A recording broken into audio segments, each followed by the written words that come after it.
I've been looking forward to this one, Mike, and we've got a lot of questions to ask him, but should be pretty interesting. Can't wait. We've not had an NFL star wide receiver in the table before, so we're going to do that. It's going to be fun. Yeah, we have it. So he's there's a lot of great topics in researching him that I can't wait to discuss. I think some of the things that he might have to say might be pretty helpful. So let's get started.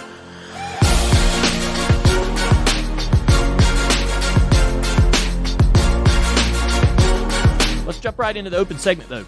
The other day, I was watching NBCSN, and they had the World Chase Tag Championships or tag. There's tag team tag. You play tag. Professional tag. Okay. Professional tag.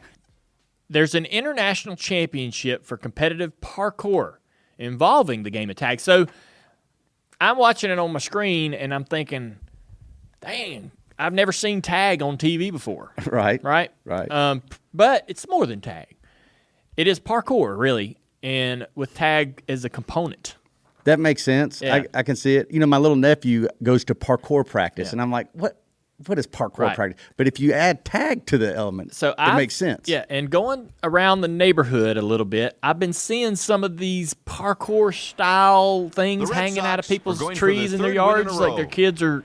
That's like this new, it's the new jungle gym or the new, the new thing for kids to be playing with. I guess. I mean, I see it all the time now. I mean, am I the only one? Well, do you see no. I mean, like again, my nephew says, I got to go to parkour practice. Does he have? What do you practice on? Does he have the thing in the backyard with the thing hanging from the trees? Yeah, I guess he does. I mean, like, what are you going to do? How you practice it? I mean, tree limbs. I mean, curbs. Well, let's explain.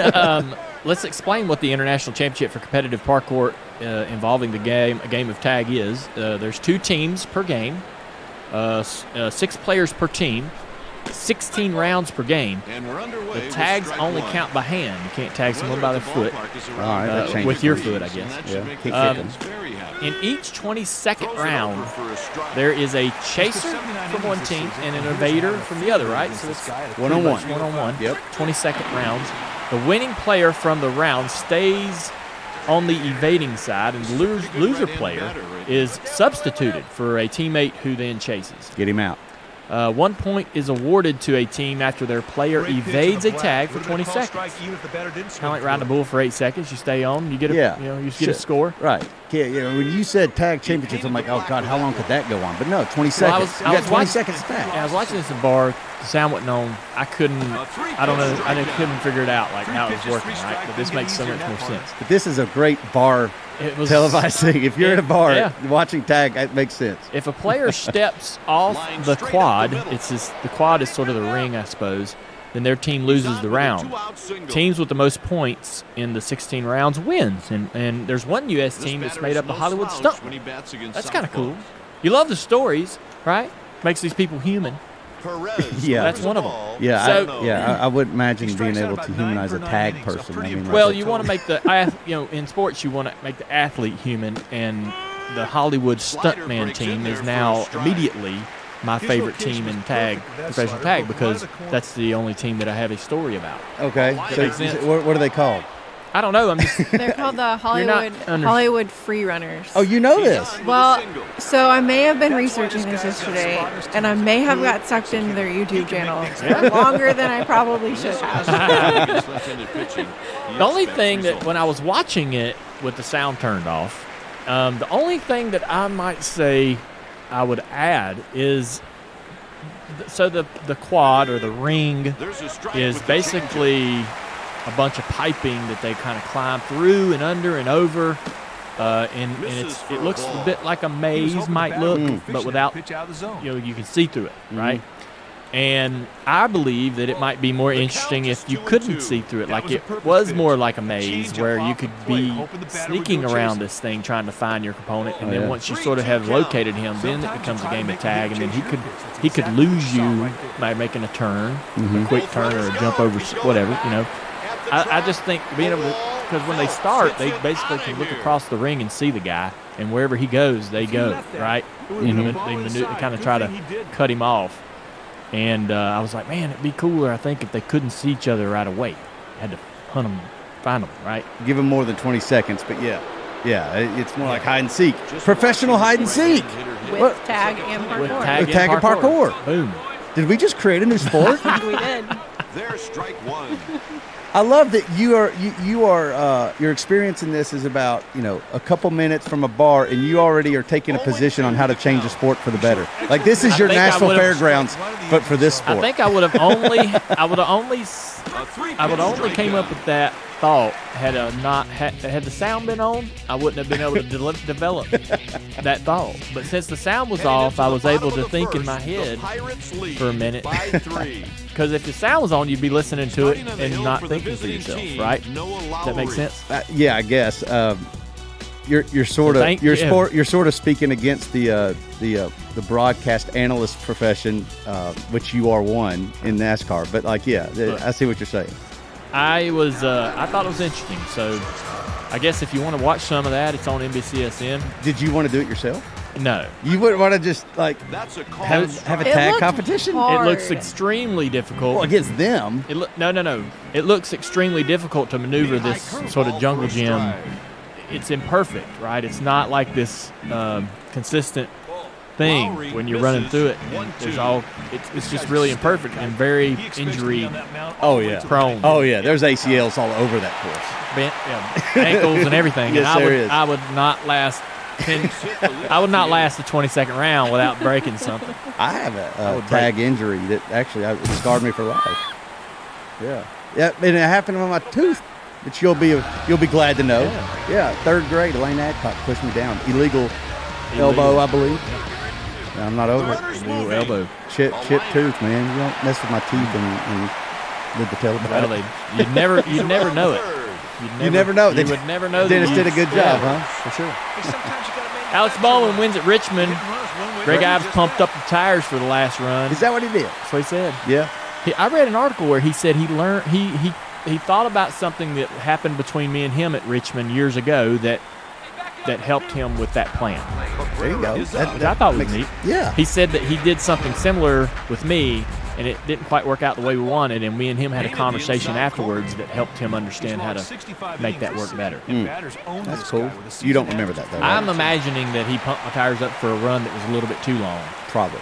Right. Because that don't work for... Right. Or maybe, I don't know, whatever. He didn't. He learned something. And the other thing that I thought was interesting about what Greg Ives said was knowing that they had a competition yellow at the first of the race, they pumped the tires up then to give it a bit of a test trial run. How smart is that? He's a smart guy. How smart is that? That is smart. I mean, sounds like common sense now, but in the moment, if you're on the box and a crew chief and preparing for the race, all the things that you got your hands involved, do you think of that? Do you apply that much foresight into... I don't think you do. No, right. Good for him. We're going to have him on the show here soon. Jimmy Johnson made his IndyCar debut at Barber Motorsports Park, finishing 19th. I think he spun out one time coming over a hill, but he was super pleased.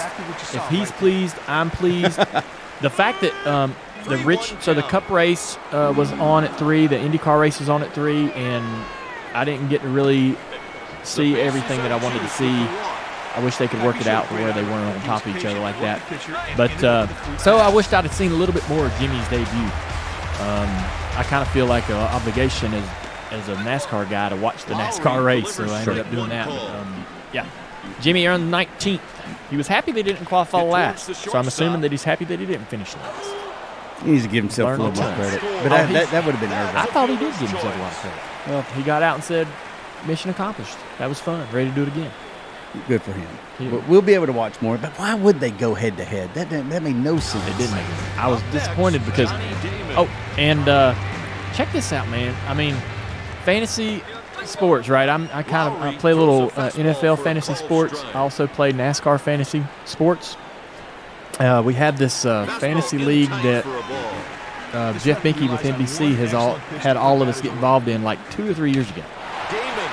And so we've been doing this league, and it's called the NBC Sports NASCAR America Beat the Broadcasters League, and there's 10,684 members, right? Mm-hmm. 10,684 members. After how many races? 9. Guess where I'm at in the rankings? 8. Top 50. 10,000. Top 100. I'm 17th. Wow. Hey.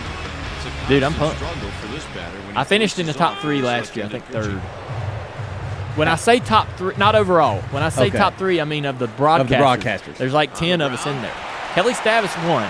Okay. Marty was 2nd, and I think I was 3rd last year. And so it's really competitive. We have this email chain where we're very competitive against each other. And they're like, "Man, you're doing great, Junior. You're out to a big lead over us, and I'm sure you've used up all your Denny Hamlins by this point." Have you? And I said, "Well, I pumped the tires though." Just like their guys. Fantasy Got me a big lead.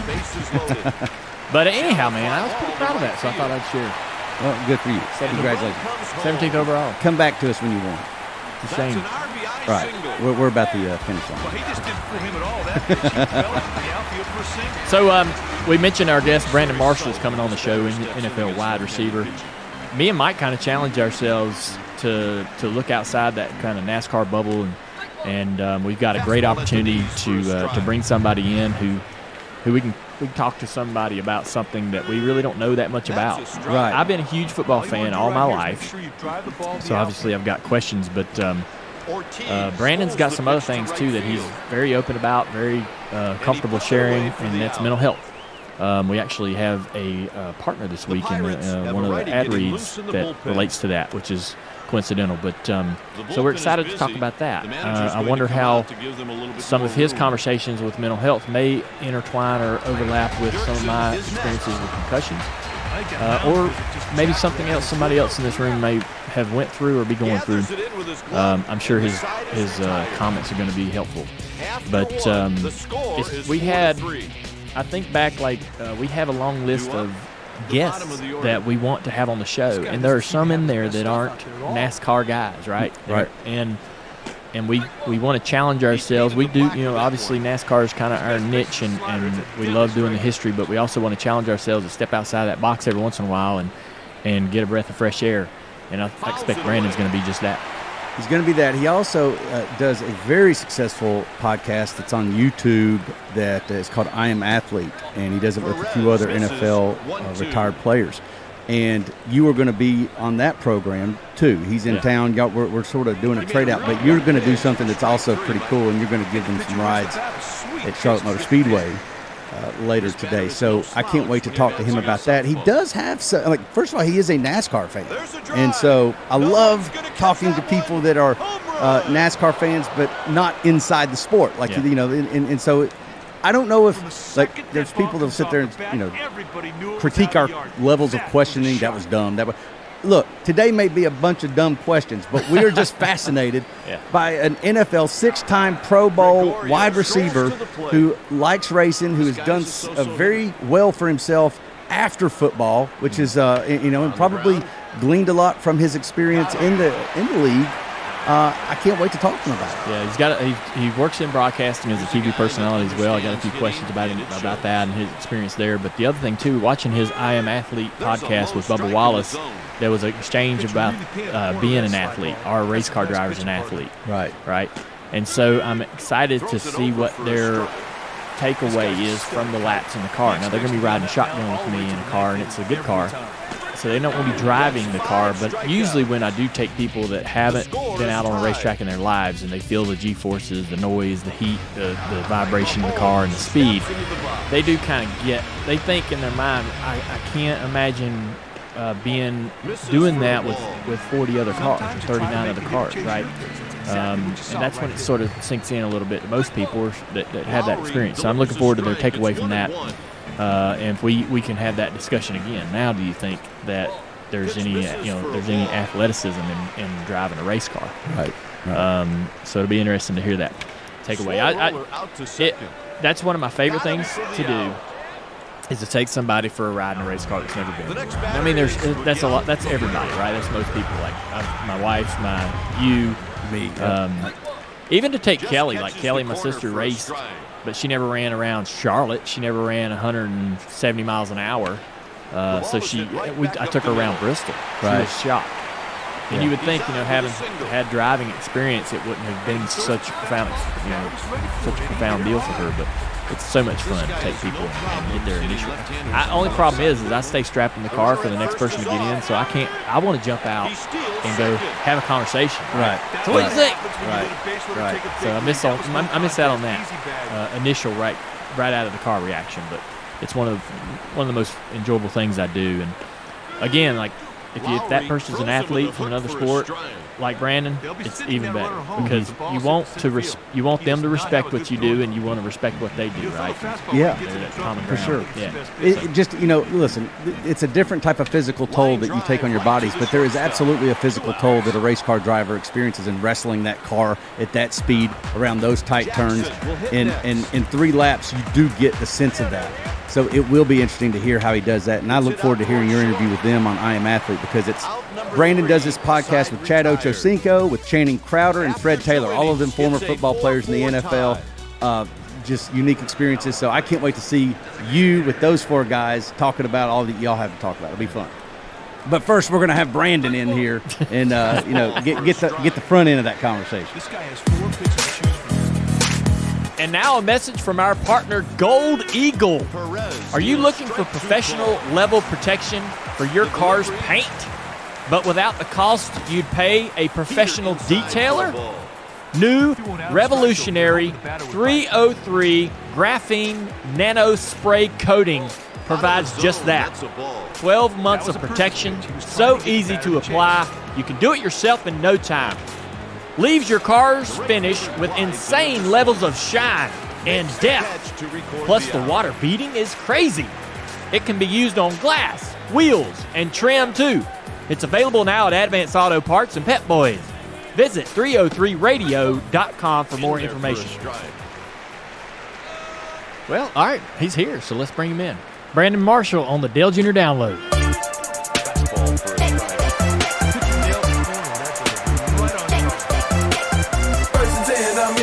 You hear the crowd, they say my name. First and 10, I'm in the game. You hear the crowd, they say my name. First and 10, I'm in the game. You hear the crowd, they say my name. First and 10, I'm in the game. You hear the crowd, they say my name. First and 10, I'm in the game. You hear the crowd, they say my name. Just give me the ball, I'ma take it in. I'm breaking ankles, we can run it again. Up top, y'all, or down low. Out wide, y'all, I'm full show. You can throw it deep, but throw it short. I'ma catch the ball, we need a spot. Just 60 minutes, that's all we need. No yellow flags, no penalties. 5 down linemen in the QB. A running back, a tight end. 3 receivers, some 5 players. A good head coach and a coordinator. A field goal kicker, some get it. To rejuvenate me, I'm ready to play.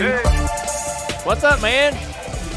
Yeah. Goodness. What's up? I should have been a driver. After 2.5, it's a 4-4 tie. Welcome. You ever been in the race shop? No. This All right, is come on in and tell us about it. Black guy from Pittsburgh, Pennsylvania. I was thinking about all our stuff in here, and I was like, I've never thought it was clutter until today. Oh, you Like, think it's yeah. cluttered? Now it's kind of feeling like clutter because he's coming in Why? here. Well, because you're coming in here and you're like, oh man, there's stuff everywhere. Like it's just a lot to look at. Well, I mean, when you do amazing things and Yeah. you're so accomplished, We just part of gathered history. we just gathered all my junk and brought it here. That's all it is. all your junk. all my stuff. we raided his house. That's right. That's right. Throw that What's headset up, Mike? on. Hey, how you doing, man? The beast is here. The I beast. can't, I can't believe this. This is awesome. Dale and I were talking. We haven't had an all-pro NFL wide receiver on our show. This is an Really? honor. All right, we got to get more guys. No. I appreciate it. You're it. You're I'm the in. one. All right, cool. No, I appreciate the invite. This is amazing. I really am amazed. I should have been a driver. I mean, this is what comes with it. I guess. I mean, you're a bit like there's not many big guys in our sport. Like Michael Waltrip was probably 6'2" or something, 6'5". But it's tough for you guys to get in the car because the cars are. But we can build it any way we want to. now, Yeah, right? you can. We got Shaquille O'Neal in the car. That's right. I forgot about that. Yeah, I Shaq. raced Shaq. You raced him? Did he Raced get you? against him. Did he get you? We almost crashed. We did. What? Yeah, it was tight. Oh, I'm not getting in that little thing with you later then if you're saying you almost crashed. No, with no. Shaq. Like Shaq was at we were at this little short track, Yeah. and he did really good. So he had a little practice, and he gets out there and he's running around, but he kind of stayed in the middle of the racetrack. And I I think they started me with like a 2-lap handicap or something. So Right. I'm coming around the track, and I got to pass him once and then go and pass him again to beat him. And as I'm coming up on him, he's in the middle of the track, and he kind of gets closer and closer to the wall. And I just barely went through the middle in between him and the wall. It wasn't too bad, but it was close. Wow, that would have been bad. Yeah. Oh, yeah, you think? If it was for a TV show, he was doing that show called Shaq Shaq Versus. Versus. And Yeah. so he was going to compete against different athletes in their own professions and Right. sports. And he was scared. He did not want any part of that racetrack. But He was good, though. I mean, Well, you know what? I once went. What's the fastest I've gone in the car? We're leaving Jacksonville, heading down to Orlando, and I had a Jaguar at the time, little Jaguar XS, I believe, just got it in Denver, 2009, and my buddy was driving. He hit 120 miles per hour, and I freaked out. He hit 120 for about 5 seconds. I said, "Bro, you're tripping." I wouldn't want to be riding with anybody doing that either. Well, you guys. I go like to 180. drive though. I want. Oh, you want it- when I got the wheel, I can go as You're fast. good. Yeah, but riding with somebody else is not fun. Yeah, but even just that, I mean, that's a lot. That's too fast. Like, why do you want to go Yeah. that fast? so you're going to ride with Dale Jr. later on today. I don't know. Yeah, Are you nervous? you can't turn back. He just said he almost crashed it. The Shaq. Don't worry, he'll go a lot faster in this car with you because they're the bigger There's track. two ways. Right. There's two ways to do this, Brandon. So when we get out there today, I'm gonna. The first person that rides with me, whoever that is, Right. I'm gonna need a couple laps to sort of get up to speed, and then once I figure that out, which is about 3 laps, then I'm gonna say, all right, here's the ride. Now it's Right. starting. Right, we're gonna go a few corners. But then the next guy that gets in, and the next guy, they only You're hitting it. I'm ready. So we'll just. Oh, I'm first then. If I go you want, first. if you want to go first, you get more laps. Is what I'm saying. But not as fast. no, we'll get there. How fast I will you guess go? the last run will be the fastest. Yeah. And how fast is that? 170 probably. I don't need that. Just give me 120. Remember, I told you that's my max. Oh man, 120. Can we feel take the pretty pace slow. car? I tell you what. Let's do the I'll- pace car. The pace car is just fine. I just want to be on the track. I don't need to go 170 miles All right, per hour. We'll get our phone and it's got that app on there where it tells you how fast you're going, and we'll run 120. Yeah. And you can hold your phone and you'll realize, man, Right. this ain't nothing. This is slow. So let me ask you a question. I know I'm here and you guys are supposed to ask the questions, but do you miss it? I know you're like That's semi-retired, but you know, as a football player, I mean, you only have so much time. Well, that's the thing. That's definitely in my notes to talk to you about, because I know that you haven't officially claimed to be retired. Like you Holy still want to play. Who are you, Barbara Walters? Well, is that true? Where did you find this information? Where did you dig this up? Well, I mean, We don't remember a press conference. Wow. So the question is what? So I guess I miss it bad. Right. And my problem is that when I first retired, I didn't. Right. I was busy. I was going into broadcasting. That was exciting. I had a lot of. I'm like, everybody was like, hey, you got to retire to something. Not Right. retiring from racing. You're retiring to Right. broadcasting. I'm like, okay, I got that. That's a good frame of mind.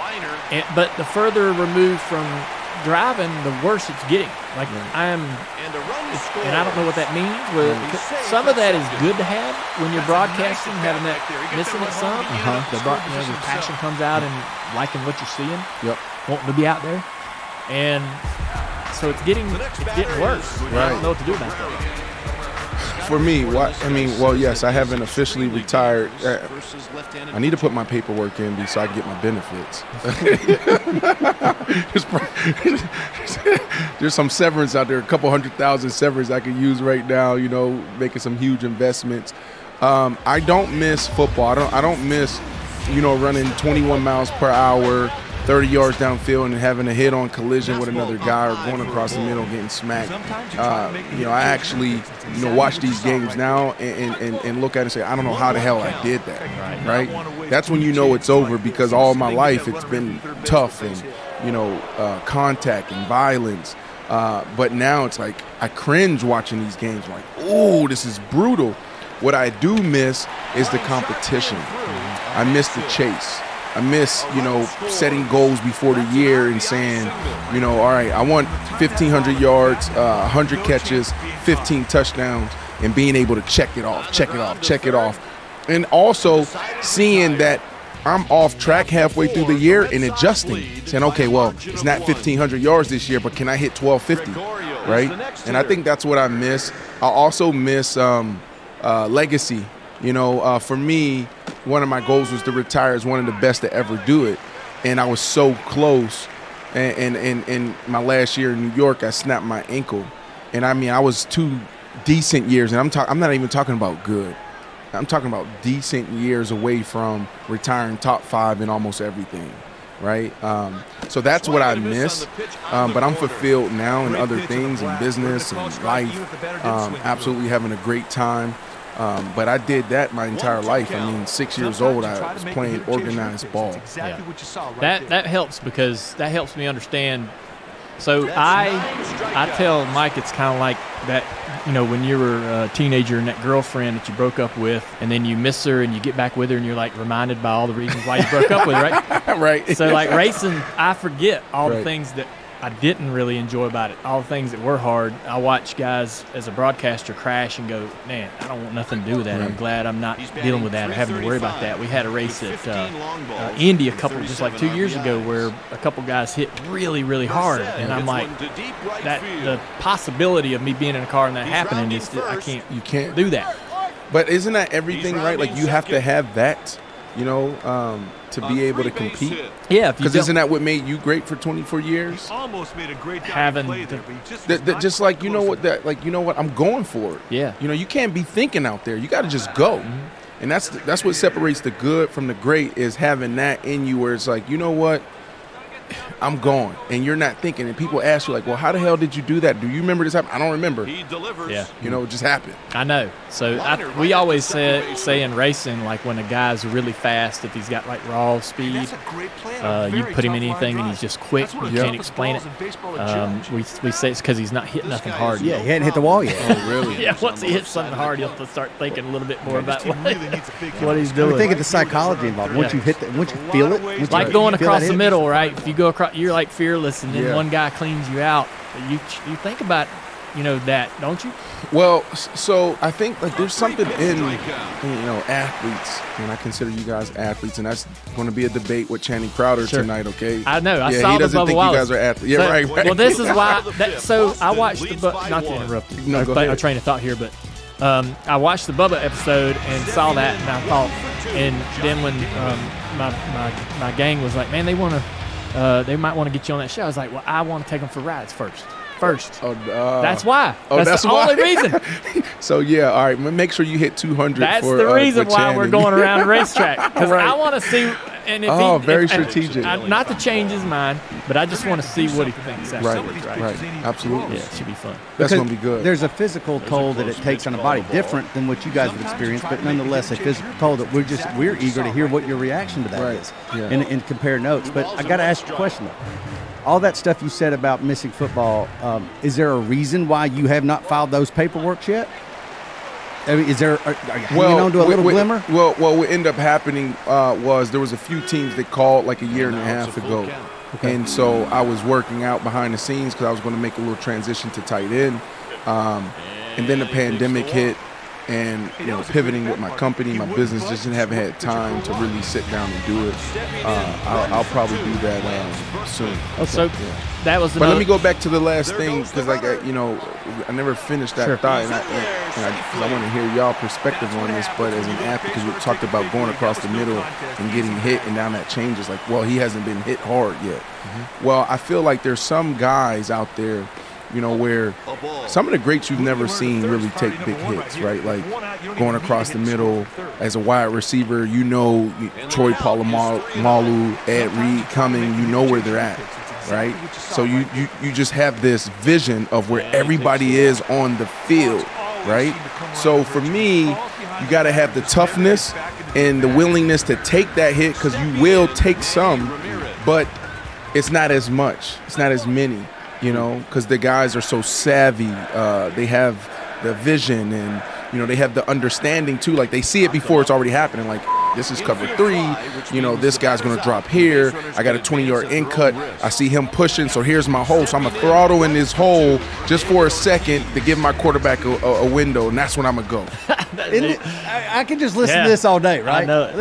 Let's talk schemes now, all right? Right. Yeah, cover 3. But I feel like it's the same. I feel, and that's what I'm eager to learn. I feel like it's the same, in NASCAR, right? Like, I'm wondering, like, there's some guys that Damn Kyle Larson. Like Kyle Larson, his ass be in 9, 10, and all of a sudden, boom, he's been first. Like, and then there's some guys that just stick right there, 12, 13, 14. It's like, make your move. Yeah. Go. And I'm like, why? Like, what are you, like, what's the strategy here? It's hard, man. It's hard to tell. Is it that hard? Are you serious? Well, but I think that one of the components in racing is the car, right? The car, the motors, and the car's got to be good. It's got to handle good. You got to have a good setup underneath it. If that isn't working, that's a problem. If the motor's not as good as this guy's motor, the guy in front of you might have 10 more horsepower, or 30 more horsepower, right? And that's hard to overcome. You got a bunch of different variables, and I don't know if does that happen in the NFL. That's kind of interesting. Is there equipment? I know that guys. Yeah, your equipment is your damn body, right? Yeah. So you're tuning yourself physically to be better than that guy to help you have that advantage. Kind of similar. What's interesting is we compare ourselves to cars. Yeah. Right. So like NASCAR drivers, our athletic trainers, physical therapists will come in at the beginning of the season and say, okay, here's a difference. Like, it comes down to inches. When you talk about what you guys do, and for us as athletes, sometimes we just go on the physical stuff. We don't hone in on nutrition. We don't hone in on sleep. We don't hone in on recovery, and that is the difference, right? Like we're talking about, if there's a loose bolt, that could be the difference between winning and losing for you guys in control, right? So it is interesting. And I think that's where guys get edges. But the guys there's a lot of guys that can run fast, jump really high, and ball. But you got to put it all together. And that's not just on the field, but it's also off the field, right? So, I think that the drivers who do a phenomenal job, the guys that, are super successful, are the guys that have both. And I compare it to football players as well. Like, you got to have a fast car. Obviously, that's so much for me to learn as well. That's why I'm interested in the sport. Is the business behind it. It's like, man, like you said, 30 more horsepower. That's a huge difference. But you also got to have that it factor as well, and be a little fearless to go when you need to go. Yeah. So you talk about transitioning to tight end or thinking about doing that. Well, I was. You were, I know. So I was thinking about that in my mind. You notice I'm wearing this Washington football team shirt, and we don't have many tight ends on the roster right now. What? So, and in reading about you, he's pitching you. In reading about you, people they talk about you like you're a tight end playing wide receiver. Right. That's how they would describe you. And so, what does that entail for you? We see people, change positions. Right. What would you have to do? What would you physically need to do? How do you put the pound on? Nothing. Like, you don't have to put on weight no, to block, to I'm do already, it. like I'm You're there. 245 right now. So you're there. Yeah, I walked around in the offseason at 245 and trained at 245, and we just dropped down to 230 to 235 in season. And I've always played the game that way. Like, that's what what's cool about my experience in NFL is I'm this big dude playing wide receiver, doing what those little dudes do. Yeah. And nowadays it's a little different. Like if you asked me this question 15 years ago, the tight ends, what we asked the tight ends to do, you had to go hit. Yes. So that's like, it would have been different there. Now they're. But these tight ends nowadays, they're glorified wide receivers. Yeah. Like you just got to be able to chip a little bit, hold up, do a little bit of double teaming. But they're not asking you to do a lot in the run game. They're not asking George Kittle or Travis Kelce to do a lot in the run game. So how George Kittle is actually a dog in the run game. How much of a lure is that for you to know that, man, I could go play tight end and extend my playing days if you had that fire and passion to do it. Most players they either get injured or they age out. Race car drivers, same thing. You age out, you get injured. Right. Younger guys coming in and taking your spot. But if you literally have an opportunity, a rare opportunity to extend your career by changing positions. Right. Some guys do. How big a lure was that? Well, it was never a lure because it was always a part of my plan from the beginning. Early on in my career, I looked at, who I was as a football player and realized that my number one asset was my strength. And a lot of guys age out or get kicked out the game because they lose their speed at the wide receiver position. But my game has never been built on speed. It was always, my physicality and my size. I'm 6'5", 235 pounds in the season playing wide receiver. If you look at my film and my highlights, I was never open. There was always somebody on me. I just out-muscled them and out-physical them. And when I got the ball in my hands, it was just night-night, right? So I looked at that, and then I also looked at, the corners, like Charles Woodson's of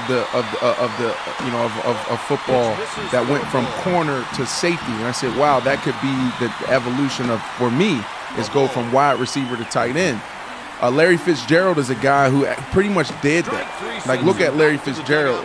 He's older than I am, but he was in a phenomenal situation where they pretty much moved him to a tight end position. That's what I would be playing. Yeah. And I thought that was going to happen. And when I went to Seattle, that was the goal. When they brought me in, that's all we watched was Larry Fitzgerald's film. It's like, perfect. I'll play another 5 years like this, because I'm gonna be going against nickels. I'm gonna be going against linebackers and safeties. And then we had a receiver go down, and I was thrust back into that X position at the wide receiver, and it just didn't work out. And I was cut, 5 months later. I think it was like week 10 or something, right? But we never got to that. Yeah. And then after that, the NFL was like, I was done. But you're somewhat unique, I think. I want to ask your perspective on this, and that you actually have things in place, businesses, obviously your TV career. Right. You started doing that as you were still playing, correct? Yep. So you're somewhat unique in that you were an athlete that had the forethought to go ahead and start planning life after football. And we've had a lot of, old race car drivers, other athletes that sort of lack their identity. Once their playing career, whatever the sport was, is over, that when they lost that identity, they didn't know what to do with themselves. Right. I felt like a bull put out the pasture. Yeah, 100%. How did you? I'm curious about your approach to that, and also what is your observations on athletes in general when they are forced to face retirement or their playing career is over? Right. Well, I love chess. Big chess player. I play probably like 5 games a week, and absolutely love it. And so in chess, the people who are really good are the ones that are playing 5 to 10 moves out. And early on in my career, we hear about the numbers, the statistics, and guys making that transition and how they struggle. So what I ended up doing early in my career, and I was a big reader, I still am a big reader, but read some books and just thinking about just transition and just business. I was like, damn, there's so many guys struggling in that moment, that period of leaving the game being taken away from them to what's next. And I didn't want to do that. So what I ended up doing is spending 3 months with Harvard doing a case study on athletes in transition but did well with their platform. So in 2014 is when I put the plan in place. So everything that I'm doing now is pretty much damn near orchestrated, and I spent time with Professor Anita Alberse's class, and the reason why I jumped in TV, I don't really like TV. Okay. I'd rather be behind the scenes, and I'm here with my buddy Alicia and Anthony from Jersey Filmmakers. I'd rather do what the hell they're doing. But what I realized was for me to build House of Athlete, for me to help build I Am Athlete, I need to be in front. Magic Johnson was somebody we studied. And I'm like, why is Magic Johnson, he's worth $500 million. Why is he traveling around on ESPN talking basketball? Mm-hmm. Right? And he's probably making $2 million. Maybe they overpaid him a little bit and gave him $3 million. Who knows? But he's doing that once or twice a week. And so that was my mom. I was like, all right, well, that's what I'm going to do. So what I ended up doing, I put this thing together called a tour. So every offseason, I said, until I retire, I'm going to go on tour. I'm going to hit all the networks. I get my reps. I meet all the producers. And when it's time for me to make that transition, I'll already be ready. I'll have the reps. I'll be prepared. And I'll have the relationships. The first week out, I went to ESPN Bristol. Then I went out to LA, started doing some lifestyle stuff with like E! Entertainment and all that other stuff. And Josh Pyatt from WME called me. And all these agents start calling me. I didn't even know you needed a broadcasting agent. I thought my football agent was going to be the one that, did my deals. So Josh Pyatt calls me. He's like, hey, I think you're brilliant. Love you. I'm like, who are you? He told me. I was like, I didn't know. And then a couple weeks later, he was like, hey, what would you think about going on Inside the NFL Showtime? And I said, that would be phenomenal, but I live in Chicago. He said, we'll figure it out. And that's how I end up doing it. And I just couldn't pass on that deal. But Josh is the one who pioneered this whole, inside the NFL and fast track, my broadcasting career. You still working with Josh? Yeah, He's a good dude. He's a great dude. Yeah. Let's pause to hear this message from DraftKings. This weekend's UFC 261 will be a can't-miss event. Every punch, kick, and knockout means so much more with a DraftKings lineup. As the official daily fantasy partner of UFC, DraftKings is offering all players a shot at millions of dollars in total prizes for this weekend's fight. Fantasy MMA is easy to play. Just pick 6 fighters, stay under the salary cap. You pile up points for advances, takedowns, and more. Put your MMA knowledge to the test and compete for a shot at millions of dollars in total prizes. Plus, don't forget about basketball and hockey, where DraftKings has even more money up for grabs throughout the week. DraftKings is safe, secure, and reliable, so you can deposit and withdraw your funds at your convenience. Download the DraftKings app now and use promo code DALE, D-A-L-E, to get a shot at millions of dollars in total prizes throughout the week. That's promo code DALE to get a shot at millions of dollars in total prizes only at DraftKings. Eligibility restrictions apply. See DraftKings.com for details. You said you weren't really striving to go to TV, but it's a great outlet for you to use as a vehicle. But you have to be critical, or you have to say it like it is. People, the viewer knows when you're going easy on somebody. So how do you do that? You play against some of these guys that you have to go out there and be critical about. I kind of struggle with that. Yep. How to. Because they text you the next week, call you up, man. Their mom calls you, their girlfriend calls you, or they tweet about you.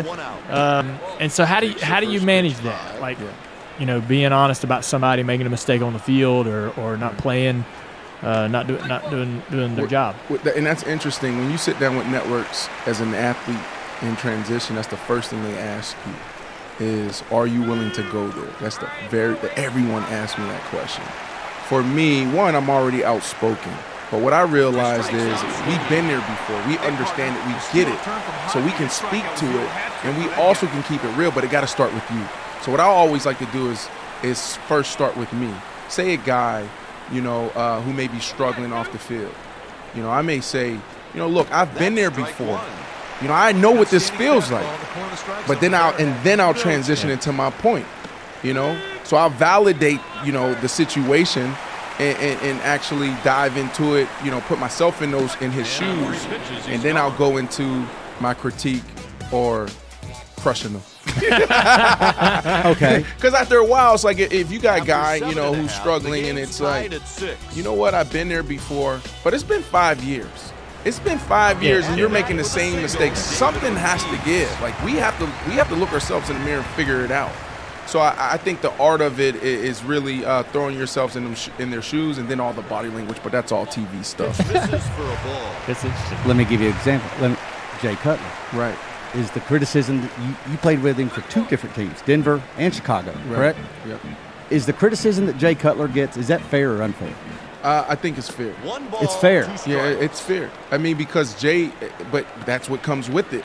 Jay doesn't care, right? And I think that we all should embrace that. Oh, he doesn't care about the criticism. No, he doesn't care what you think. So, he's going to be sitting on the sideline. No, he has 5-6 cameras on him, and he's going to be dog cursing somebody. He's going to be when everybody else, a Peyton Manning of the world, even Tom Brady, we see them, have their moments, but they're aware of that stuff, and they make sure, okay, I know there's 6 cameras on me right now. Let me make sure I'm protecting this. I'm doing that. Jay doesn't care. Right? So when you don't care, that criticism, you got to accept that and what comes with it, because, they put this box around us, players, quarterbacks, and they say, this is how you're supposed to operate and act. Now, if you step out, because you know what that is. Now, when you step outside of that box, you got to know you got to be prepared for what's coming with that. Yeah. And I mean, Jay is one of the smartest guys I've ever been around. And when you talk about Noah, he gets it. High football IQ. super smart, brilliant. And it's not even in football. I've learned so many things about Jay, like even how he started raising my kids and routine and child. Like I learned that from Jay. Nutrition. I learned that from Jay. Jay was the first that came in, you know, and I'm like, bro, what are you eating? And he started explaining to me these things. I've learned so much, you know, read books. You know, and then on the field, he can make every single throw on the field. You know, brilliant talent. And I think what happened with him is how things started off or ended in Denver. You know, we had the #1 offense in 2009, and then playoff times, Drew Brees ended up, you know, taking our spot. They won the Super Bowl that year. We slipped to 2, but we were phenomenal young guys. The team fires Coach Shanahan. Remember that? Yeah. So Coach Shanahan's fired, insert Josh McDaniels. Josh McDaniels come in, the very first thing he did is threw up all of our highlights offensively. He said, you guys think y'all tough and bad? No, you guys aren't great. Like, we're statistically, you know, we are. And like what we were doing last year, you know, we're pretty good. And he just crushed all of us. And he tried to trade for Matt Castle. And then Jay, when he did that, they had one conversation. Jay said, I don't want to be here, you know, trade me. And I think from that moment on is where Jay's career got off track. But if he would have stayed in Denver, I truly believe we would have won multiple Super Bowls, and the story around Jay Cutler would have been different. Yeah. You end up going to play with him again at Chicago. Right. Since you think so highly of him, that had to have been a pretty. Was that? Do you orchestrate that opportunity to get there? Yeah. So 2011, I believe it was. I'm watching like Thursday Night Football or something, and he's just getting crushed. I mean, absolutely just getting crushed. He had no offensive line. He was in Mike Mart's offense, and they're asking him to take 7-step drops with no offensive line. He's getting smashed. And so I called him, and I was like, man, bro, just keep your head up, man. Our relationship, we were still friends, but we weren't talking like we were in Denver. I just called him out of the blue and just wanted to show him love. Like, bro, just keep going, man. Like, I see what you're going through.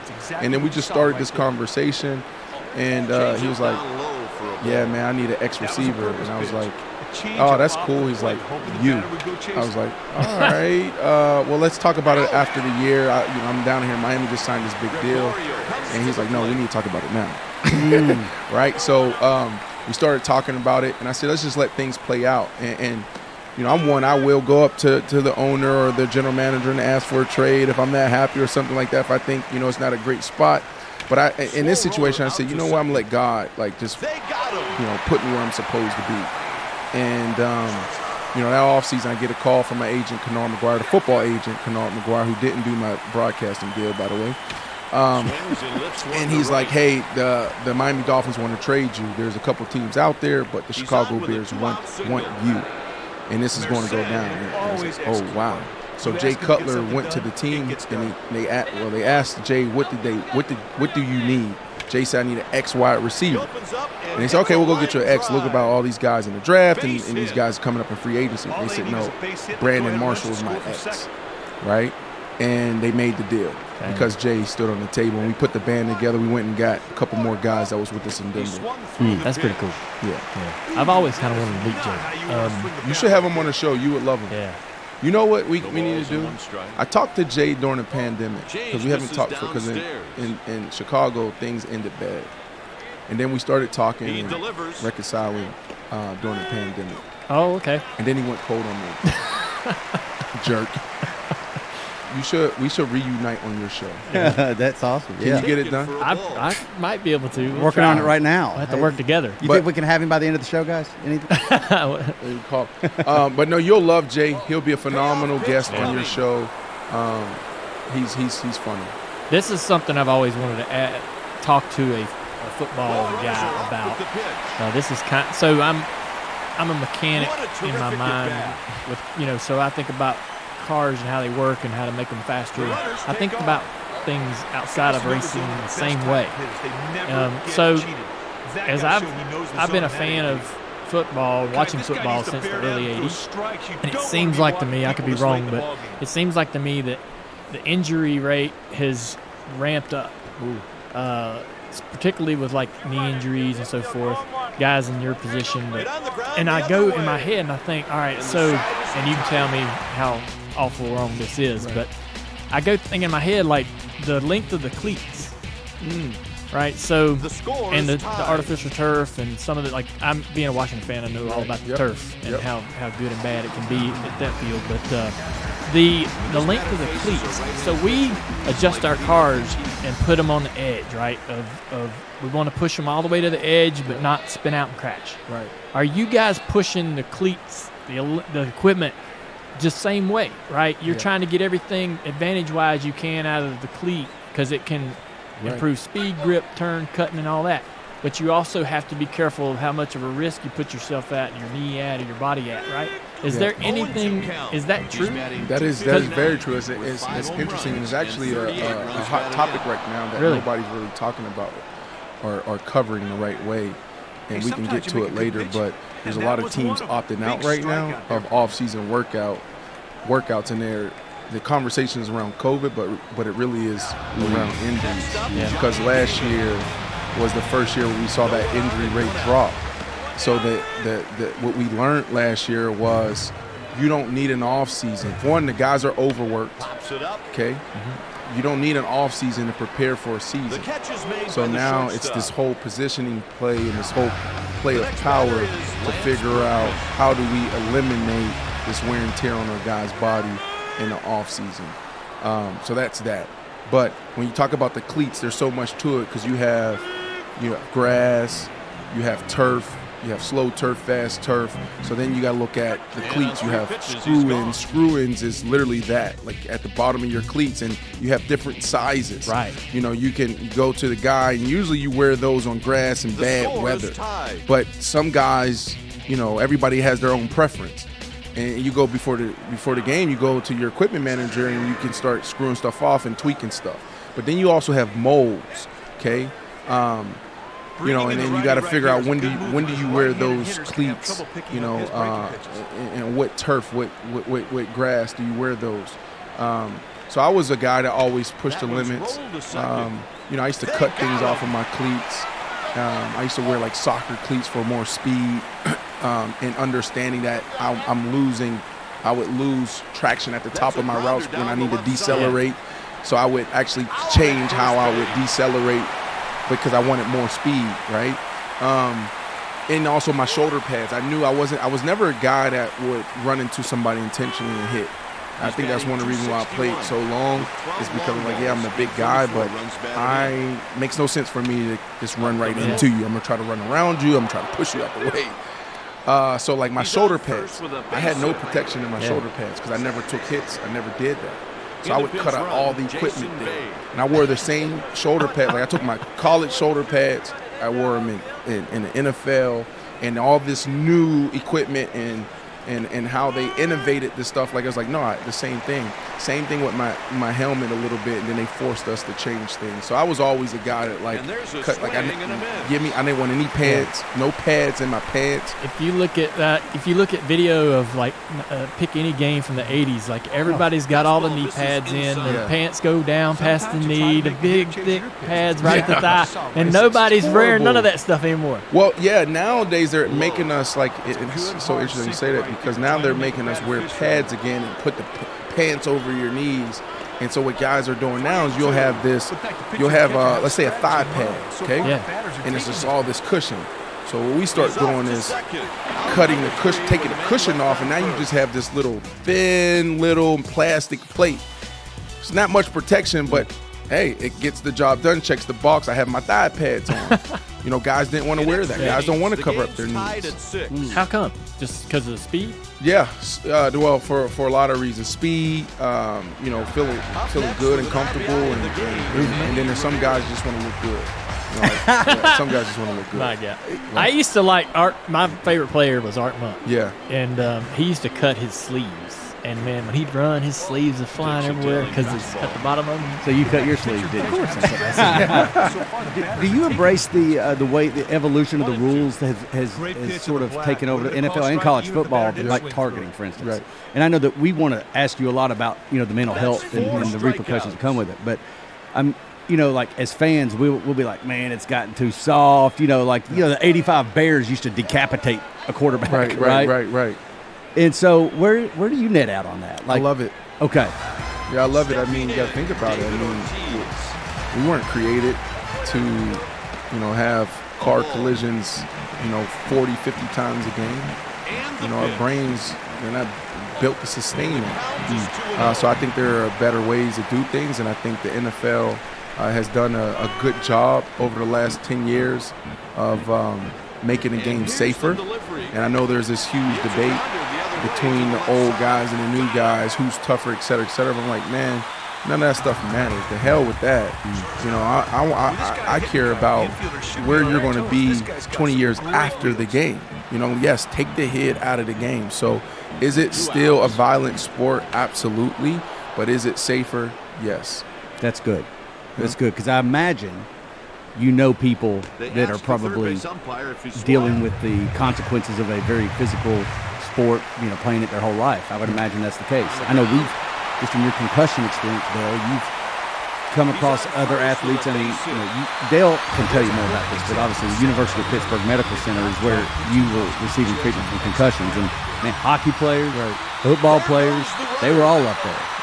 And man, they're dealing with this for the rest of their lives.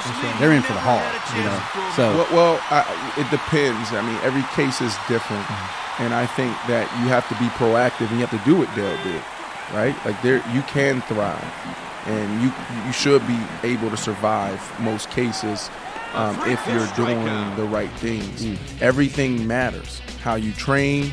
A lot of times, why are these guys unhealthy? Why are they making these type of decisions? Well, because their whole lifestyle have changed. And we're talking about they don't have healthy habits anymore. You take a car that we're talking about just a bolt.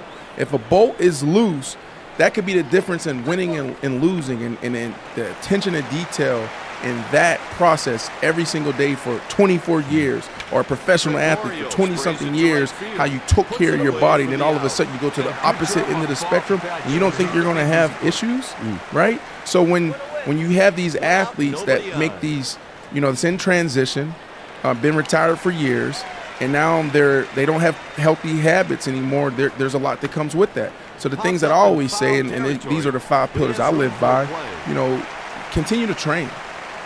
Continue to fuel correctly. What does that mean? Well, we should be getting our macros and micros through food, but it's hard, so make sure you know how to supplement. Continue to supplement. Mental fitness is the 3rd pillar.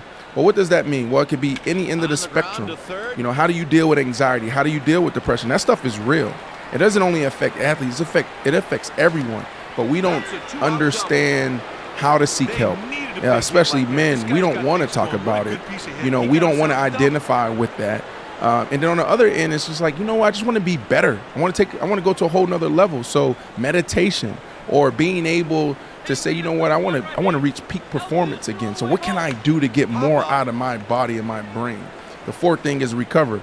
Well, hell, if you're not sleeping right, how the hell are you going to recover? So bad backs, bad knees, and ankles. Well, you were a professional athlete for so long, and when you had an injury, you took care of yourself. And you know how that feels when your body doesn't feel right. What that does to you mentally. Now all of a sudden you're retired and you're not going to fix that bum back, or you're not going to go work on that shoulder. So you got to continue that. And then the last thing is tribe. A lot of our guys live in isolation. They don't have people around them. They don't have a team, right? And that's important. Look at this. I'm here in this freaking city, JR Motorsports, and look at this team. None of us made it to the top without a team. And now all of a sudden you don't have a team. We're all meant to do this. Like, this is your locker room. A lot of guys don't have this.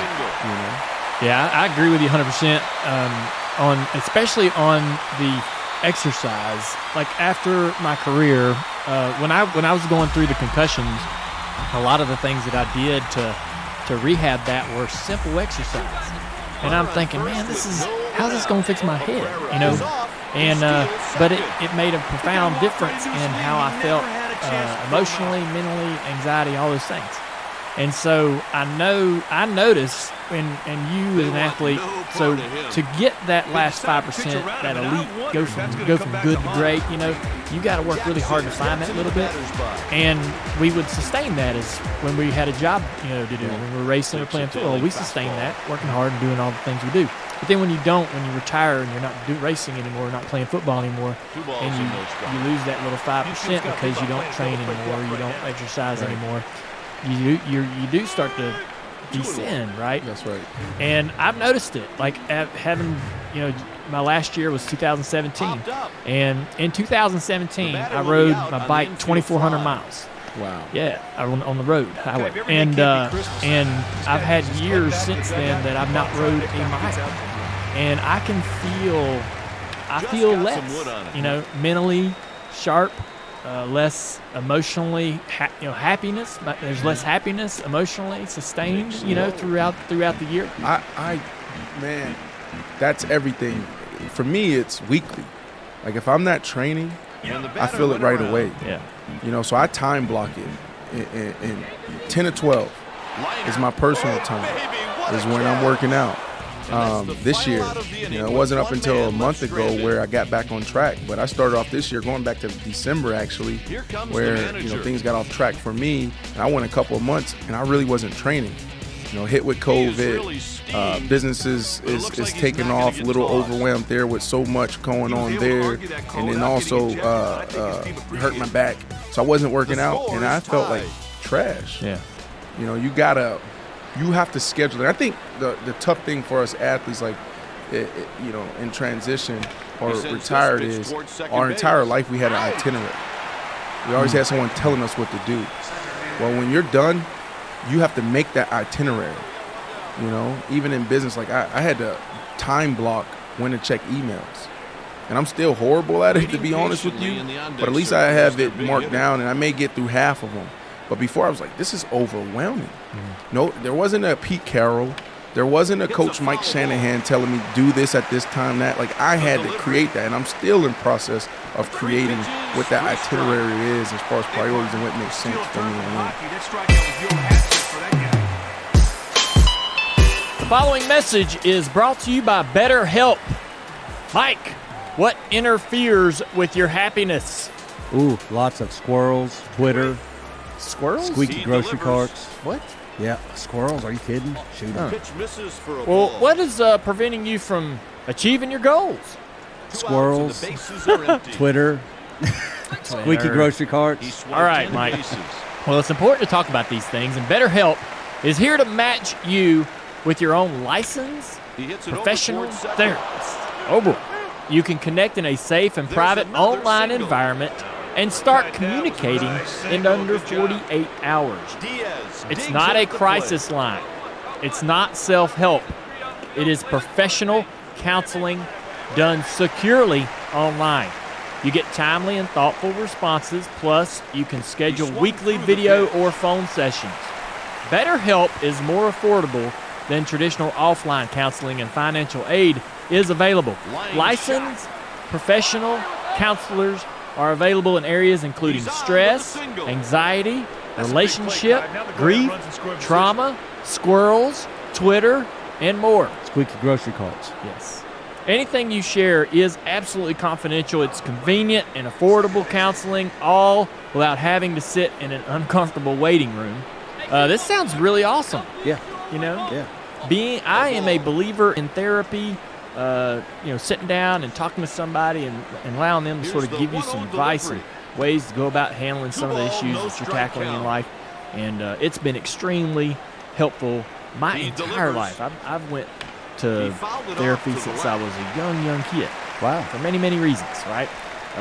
Went to couples therapy, to help me and Amy improve our relationship before we got married.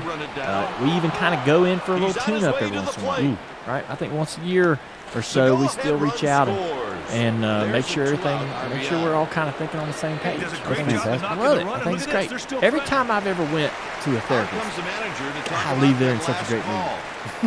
I don't know why, man. Can you imagine the bad mood therapist? What a drag that would be. Well, I guess you go in there helpless.